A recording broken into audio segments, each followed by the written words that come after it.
Bom dia, meu nome é Júlia Couto, eu sou aluna de iniciação científica da professora Sandra Balbo, sou bolsista do CNPq e apresentarei o projeto intitulado Avaliação da homeostase glicêmica de camundongos obesos por dieta hiperlipídica submetidos à vagotomia e mudança de dietas isoladas ou associadas. Esse projeto foi desenvolvido no Centro de Ciências Biológicas e da Saúde, no campus de Cascavel. Bom, então a obesidade é uma doença inflamatória crônica e ela é caracterizada pelo acúmulo excessivo de gordura. Então é comum se dizer que ela surge quando há um maior consumo energético em relação ao gasto. Mas a verdade é que a obesidade possui um caráter multifatorial, envolvendo metabolismo, genética, psicológico e outros fatores que tornam a obesidade uma doença muito difícil de ser tratada. Então, por isso, ela é um problema de saúde pública mundial, visto que o número de pessoas obesas aumenta mais a cada ano. Então, dessa forma, surgem muitos estudos que buscam entender como que essa doença funciona e pesquisas já mostram que a ingestão de uma dieta rica em lipídios pode culminar em uma lesão hipotalâmica. Então, a gente consegue verificar já uma relação entre o hipotálamo e a obesidade. E, de fato, o hipotálamo é uma estrutura do sistema nervoso central com um papel crítico na regulação energética, porque ele sintetiza neuropeptídeos e se comunica com vias neurais importantes no controle do peso corporal. E uma dessas vias é justamente o nervo vago, que é um nervo que faz a conexão entre o trato gastrointestinal e o sistema nervoso central. Então, ele envia informações tanto na forma de aferências quanto eferências. E hoje na literatura já se sabe que a obesidade pode estar relacionada com uma hiperatividade desse nervo vago. Então, nesse contexto, surgem estudos que envolvem a manipulação das vias vagais e uma dessas técnicas é a vagotomia, em que ocorre a secção dessas vias vagais, interrompendo a conexão entre o trato gastrointestinal e o cérebro. E muitas pesquisas recentes mostram que a vagotomia em animais obesos é capaz de melhorar quadros de hiperglicemia e hiperinsulinemia. Então, desse modo, o nosso objetivo geral foi avaliar a homeostase glicêmica em camundongos obesos por dieta hiperlipídica, submetidos à mudança na dieta e à vagotomia isoladas ou associadas. E o nosso objetivo específico foi verificar se há alterações na resistência à insulina e na tolerância à glicose entre os grupos experimentais.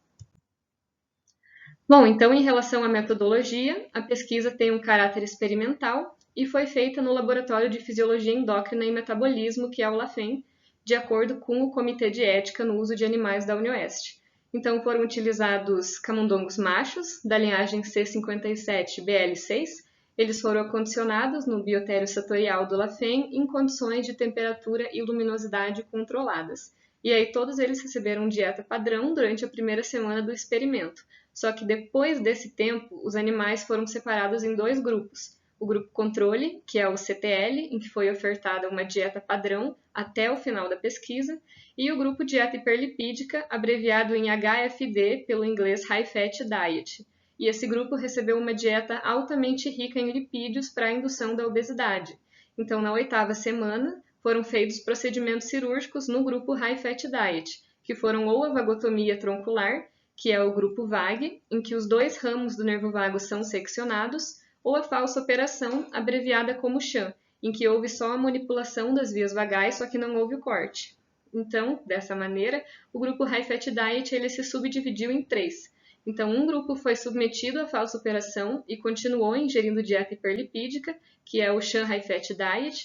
Outro grupo também passou pela falsa operação, mas ele passou a receber dieta padrão, que é o SHAM DP, e o terceiro sofreu a vagotomia, mas também permaneceu consumindo a dieta hiperlipídica, que é o VAG High Fat. Então, após 45 dias das cirurgias, os animais foram eutanasiados e uma semana antes foram feitos dois testes. O IPGTT, em que se verificou a glicemia basal com um glicosímetro, e em seguida foi aplicada uma injeção intraperitoneal de 2 gramas por quilograma de peso corporal de glicose para avaliar a glicemia nos minutos 15, 30, 60 e 120. E além disso, a gente também fez o ITT, em que também verificamos a glicemia basal e aplicamos uma injeção intraperitoneal de 0,75 unidade de quilograma de peso corporal de insulina para verificar a glicemia nos minutos 9, 12, 15 e 20. Então, os resultados foram analisados pelo teste T de Student.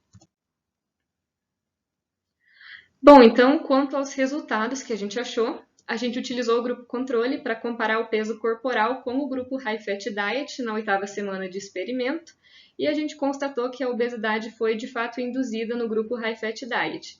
Então, feito isso, a figura 1 é o resultado do teste de tolerância à glicose comparado entre o grupo Sham High Fat Diet, ou seja, o falso operado que permaneceu com dieta hiperlipídica, e o grupo Sham DP, que foi o falso operado, mas que mudou para a dieta padrão.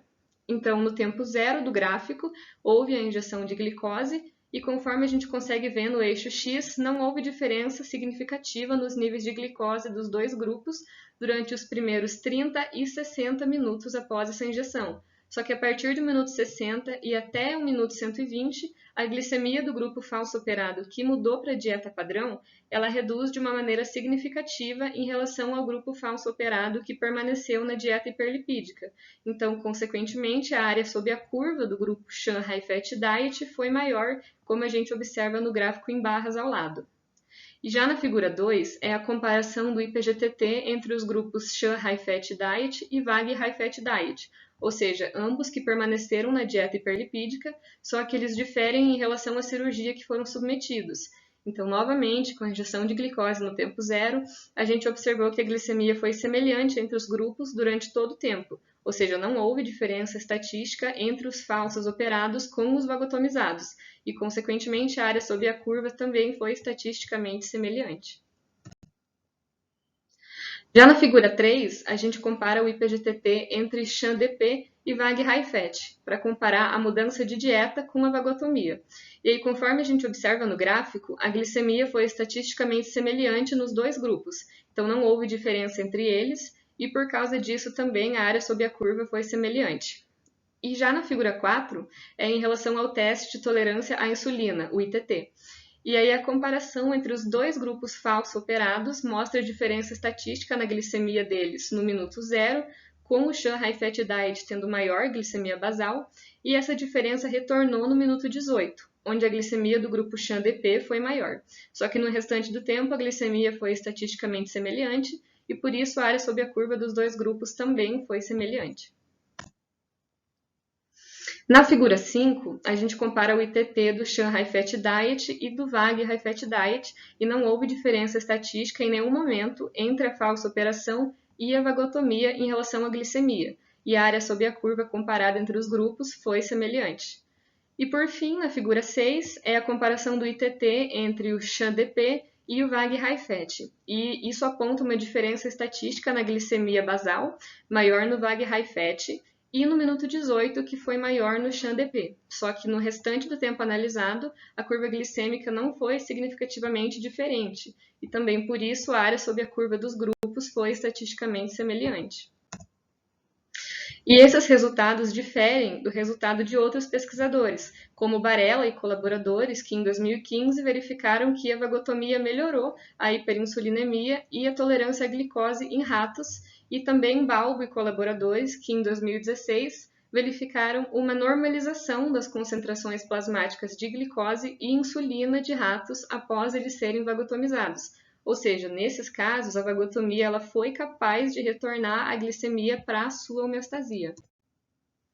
Só que já na presente pesquisa, pelo contrário, conclui-se que os efeitos da intervenção dietética, ou seja, da mudança da dieta hiperlipídica para padrão, foram mais efetivos na melhora da homeostase glicêmica quando comparados aos efeitos da vagotomia subdiafragmática total. Só que apesar disso, ainda é preciso pesquisar mais sobre o tema para desvendar melhor o papel controverso do nervo vago na literatura. Bom, para finalizar, eu agradeço à UniOeste pelo incentivo e agradeço ao CNPq pela concessão da bolsa e também agradeço à aluna de mestrado, Vanessa Mello, e aos alunos de iniciação científica do laboratório pela participação e contribuição no projeto. Obrigada.